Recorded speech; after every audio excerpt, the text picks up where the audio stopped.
అని ప్రస్ఫుటిస్తున్నప్పుడు అండ్ దాన్ని ఉచ్చరిస్తున్నప్పుడు ఎక్కడ ఆడపిల్లల మనోభావాలకు సంబంధించిన ఆడవాళ్ళని ఎవరిని కించపరుస్తూ వాళ్ళిద్దరూ కూడా ఒక మాట మాట్లాడలే. నేనైతే దానికి నేను ఫాలో అయ్యాను దాన్ని.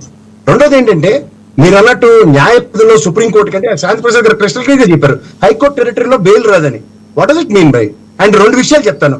ఇవాళ పబ్లిక్ ప్రాసిక్యూటర్ గారు అక్కడ సుప్రీంకోర్టు ఆంతరం వాదించలేదని, నిన్న ఇక్కడ బిల్ రాకపోవడంలో ఒక డిఫరెంట్ అడాప్ట్ చేస్తున్నారు.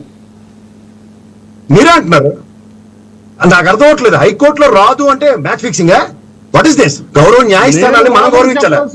ఒక అత్యున్నత న్యాయస్థానం బెయిల్ గ్రాంట్ చేసింది, మీరు అనుభవించుకుని ఇక్కడైతే రాదు. లేని పదాలు ఏం మాట్లాడతారు? రెండు విషయాలు నేరం అయ్యేదాకా ఒక్కరు మీరే చెప్తున్నారు.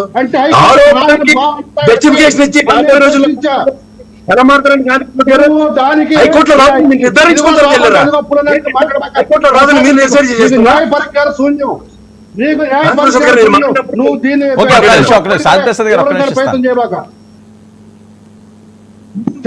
చెప్తున్నా హైకోర్టులో రాదని, సుప్రీంకోర్టులో ప్రభుత్వం తరఫున ఎవరినో అవమానిస్తున్నారు. మీరు ఎవరినో అవమానిస్తున్నారు సార్. ఇది నాట్ యాక్సెప్టబుల్ సార్. నాకు సుబ్బారావు గారికి కూడా నేను ఒకటే సబ్మిషన్ నాది. మహిళల్ని ఎవరు ఆపాదించి మాట్లాడలేదు. దానికి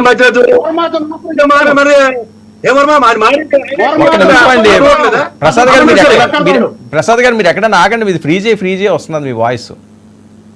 ఒకసారి సిగ్నల్ లో ఆగండి.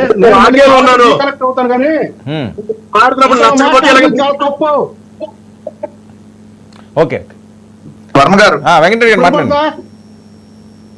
ఒక్క మాట శాంతి ప్రసాద్ గారు, వెంకటరెడ్డి నేనేం చెప్పాను వీళ్ళు హైకోర్టును అప్రోచ్ అవ్వకుండా నేరుగా సుప్రీంకోర్టు అప్రోచ్ అయ్యారు అంటే హైకోర్టులో న్యాయం జరగదని వీళ్ళు భావిస్తున్నారా అన్న. దానికి ఈయనేంటి వేదవాక్యాలు అనిపిస్తారు. ఒకసారి వెనక్కి వెళ్ళినా మీరు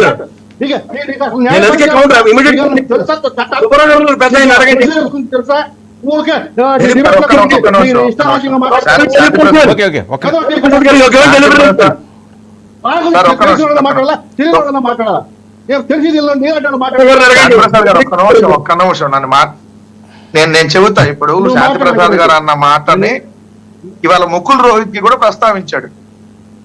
సుప్రీంకోర్టులో ప్రభుత్వం తరపున వాదిస్తున్నటువంటి ముకుల్ రోహిత్ కి ఏం చెప్పాడు సుప్రీంకోర్టుకి? సార్ మీరు అసలు ఇక్కడ విచారం తీసుకోవద్దు, హైకోర్టులో తేల్చుకుంటాం అంటున్నాడు.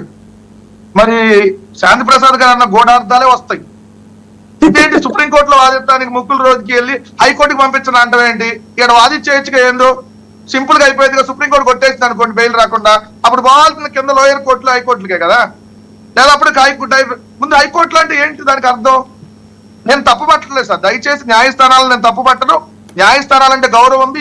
ఈ తీర్పు వచ్చిందంటే న్యాయస్థానాలు సక్రమంగా పనిచేస్తున్నాయి కాబట్టి వచ్చినాయి. నిజంగా సెల్యూట్ చేయాలి. కానీ మరి మీ లాయరు ప్రభుత్వం తరపున, ఎందుకంటే మీరు కూటమి ప్రభుత్వమే కదా, కూటమి ప్రభుత్వం తరపున వాదించినటువంటి లాయరు ముకుల్ రోహిత్ గారు హైకోర్టులో విచారణ చేపట్టడానికి ఇచ్చేయండి అని అడుగుతాడు సుప్రీంకోర్టుని. ఇదేంది? ఆయన ఢిల్లీలోనే ఉంటాడు, శుభ్రంగా ఆయనకి ఆడే వాదించేసి అయిపోయింది కదా. అంటే మరి ఏంటంటే మీరు హైకోర్టుకి వెళ్ళమని ఎందుకు అంటున్నారు? ఇదే అర్థాలు వస్తుంది. అందుకని మనం అర్థాలు ఆపాదించొద్దు, దయచేసి వద్దు. ఎందుకంటే న్యాయస్థానాల మీద మనకు గౌరవం ఉంది కాబట్టి. రెండవది, కొమ్మినేని గారు అనలేదు అసలు, ఆ పదాన్ని కూడా ఎక్కడ ఉచ్చరించాల, ఆ పదాన్ని మద్దతు ఇవ్వాల. కాబట్టి వేరే వార్త, ఆ వార్త దీనికి లింక్ చేశారు అంతే, ఆయన లింక్ చేయాల. సో ఆ వార్తను నేను కూడా చూశానండి అన్నాడు. ఏది? అత్యధిక సెక్స్ వర్కర్లు ఉన్న రాష్ట్రంలో ఆంధ్రప్రదేశ్ ఉంది అని. 9,95,000 దేశవ్యాప్తంగా ఉంటే 12% అంటే 1,20,000 ఆంధ్రప్రదేశ్ లో ఉన్నారు. సిగ్గుతో తలదించుకోవాలి ఏ ప్రభుత్వాలైనా కూడా. అది తగ్గట్లా పెరుగుతుంది.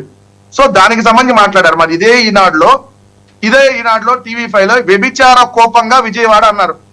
మరి ఏంటో మరి తెలుగుదేశం విజయవాడ మహిళల కోపం రాలా, నాయుడు మీద కేసు పెట్టట్లా, ఆ వార్త రాసిన మీద కేసు పెట్టట్లా, టీటీడీ చైర్మన్ TV5 నాయుడు మీద ఏమయ్యా వ్యభిచార కోపం విజయవాడ అని చెప్పి వెళ్ళి TV5 ఆఫీస్ ని పెట్టా ధ్వంసం చేయాలిగా. ఇటు చేయరు.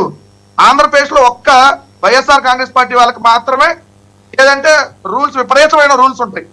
అవతరాలకు అసలు రూల్స్ ఉండవు, రెగ్యులేషన్స్ ఉండవు, ప్రజాస్వామ్యం ఉండదు, అసలు ఏముండదు, ఏదైనా నడిచింది. వాళ్ళు ఏం మాట్లాడినా మరి ఇదే జరుగుతుంది డిబేటు. ఇదే జరుగుతున్నప్పుడు TV5 యాంకర్ మూర్తి, రేణుకా చౌదరి రాజ్యసభ ఎంపీ, ఆమె జగన్మోహన్ రెడ్డి గారిని పట్టుకొని ఎదవన్నారు ఎదవని తిడుతూ, ఏదైతే రెండో రోజు చంపేయాల్సింది విజయం గారు అనవసరంగా ఇతన్ని భూమి మీద ఉంచింది అని మాట్లాడితే యాంకర్ గారు, మరి అదే ప్లేస్ లో ఉన్న యాంకర్ గారు, మరి అంత పరుష పద్యాలతో మాట్లాడొద్దులేండి, మీరు అట్ట మాట్లాడొద్దులేండి అన్నాడు. గాని ఏమండి రేణుకా చౌదరి గారు, ఏంటి ఇష్టవంతాన్ని మాట్లాడుతున్నారు? మీరు ముందు విత్డ్రా చేసుకోండి. మాది టిటిడి అనేటటువంటి ఆ చైర్మన్ గా పనిచేస్తున్నటువంటి ఛానల్ అండి. ఇట్లాంటి ఎదవుల పదాలు కానీ ఇట్లాంటి పదం మాట్లాడద్దల్లా. మరి ఏం ప్రభుత్వం పారదర్శకంగా వ్యవహరిస్తే మరి కేసులు పెట్టేయాలి కదా. అందరికి ఒక రూలు, మాకొక్కరికి ఒక రూల్ ఉండదు కదా. కొమ్మినేని గారి వ్యక్తిత్వం ఏంటో వర్మ గారు మీకు తెలుసు. మీరు జర్నలిజంలో ఉన్నారు, చాలా చాలా ఛానల్లో పనిచేస్తున్నారు, అనుభవం ఉంది. ఆయనతో మీరు పర్సనల్ గా ఇంటర్వ్యూలు కూడా చేస్తున్నారు 1 to 1. సో అలాంటి వ్యక్తి మీద కేసు పెట్టడం అనేది 100% అంటే ఆయనకి సంబంధం లేదు. కాదు,